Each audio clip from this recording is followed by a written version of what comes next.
Everybody, Mike at Kamloops Volkswagen here, and today we're going to take a look at the touchscreen on the 2018 Atlas. This will be applicable for most of Volkswagen's 2018 models as well. So right here, this is what I like to call the home screen, is satellite AM or FM. You can cycle between them just by clicking the bottom left here and picking which one you want to listen to. There are 3 pages of presets for all of the stations. So you can go in there, click and hold the box on what you like, and then it'll be your preset. And then you can cycle between them just with those. If it's not a preset, you can cycle just with the scroll bar right there. That works as well. If you'd like to see a different view, you can see what's now playing instead of the presets. I personally like to keep it on presets because that's going to be your quickest way to get from station to station. Down below radio is going to be the media button. So for any source that isn't AM, FM, or satellite, this is going to be where you want to go to play that. So whether you've got a CD in the glove box there, or an SD card, the auxiliary, Bluetooth audio, all of those kind of things are going to be done through the media button. So once you're plugged in or have a Bluetooth audio set, clicking media will bring up that option for you.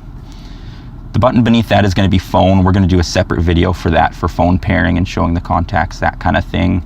And then the voice command button is just going to be to say a command, basically to say call Mark, or go to hits 1, something like that. So we'll probably leave that for now, just as I'm doing the video.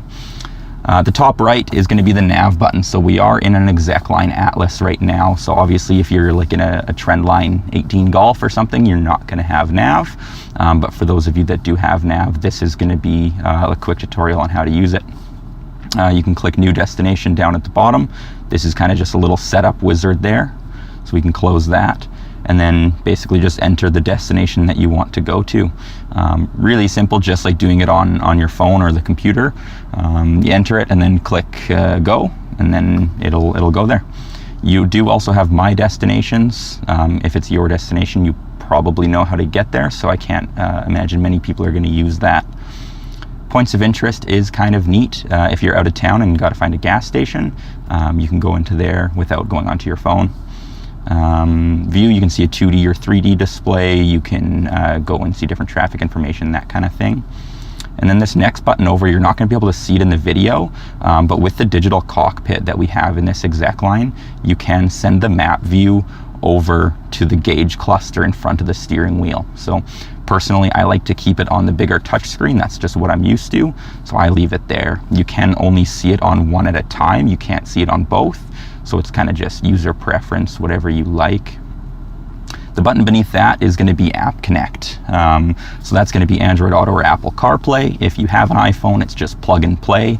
If you have an Android, then you'll have to download the app there, Android Auto, and then it becomes plug and play. So that's going to stream whatever's on your phone into the touchscreen of the car. So text messages, phone calls, your Spotify, music, whatever you can think of that's compatible will go up into the touchscreen and be completely hands-free. It's a really cool system.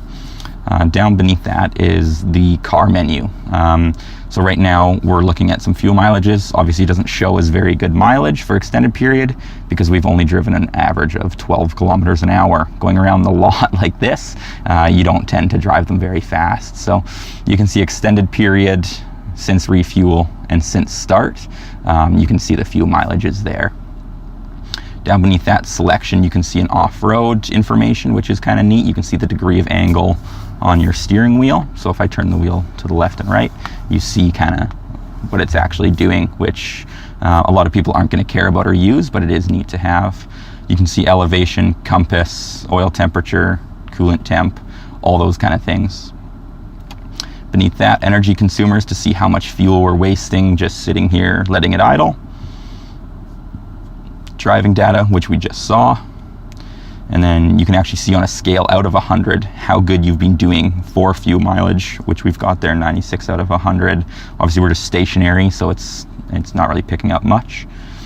And that's where we are right now. And then vehicle status, so this is kind of neat. That's going to be if tire pressures are low or doors are open, anything's wrong with the car, it's going to show in vehicle status.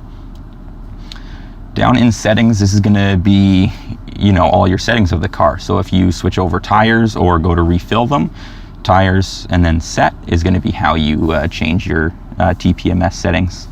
Personalization is really cool. We'll probably do a separate video on this as well, because built into the key fobs that we've got here, you can actually pre-assign different things. So if you share driving times, you can get into the car and climate settings or seat controls, touchscreen information, all of that can be built into the key fob, so it knows which driver is getting in the car, and it'll go to all of your favorite settings. So it is a bit of a lengthy process, so usually we select the key assignment to automatic, so the car starts to learn itself, but we'll probably do a separate video on all of that and assigning it.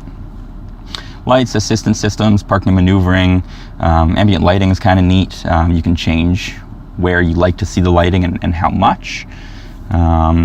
Opening and closing, I see a lot of people go to. So under the central locking, our keyless entry system out of the box or from the factory is just set to open a single door when you touch the door handle. Most people select that to all doors, just because if you've got kids waiting to get in the back seat, you don't have to get into the car and unlock it first. You touch the door handle and it'll unlock all of them.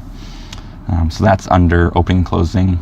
Instrument cluster, you can choose what you see up there, and then beneath that, time and date. So if you want to set daylight savings time automatically, we can do that, or actually change the time if somehow it's gone wrong. Units is kind of nice. So if you're down a trip to the States or something and you want to go to miles per hour, miles per gallon, you can do that. Change the temperature to Fahrenheit, whatever you like to do. You can kind of customize all of the units in there. Service is going to just show when the next oil change or inspection is due, so that's kind of neat to have. And then factory settings, so somehow if you mess everything up, you can go in and reset them all, just as if like on a phone, for example. The menu button down at the bottom, honestly I don't know why they have that. It's really just the same way to get to everywhere we just showed. The radio button matches the radio. You'll notice media has a button, nav, like it's all already in there. So that's pretty much it for the infotainment system on the 2018 Atlas. It'll be applicable for Tiguan, Sportwagen, All-Track, all those kind of things. We're going to do the phone pairing in a separate video, but if you have a video you'd like to see us do a tutorial on or anything, leave a comment down below and we'll try and get that done for you. Thanks.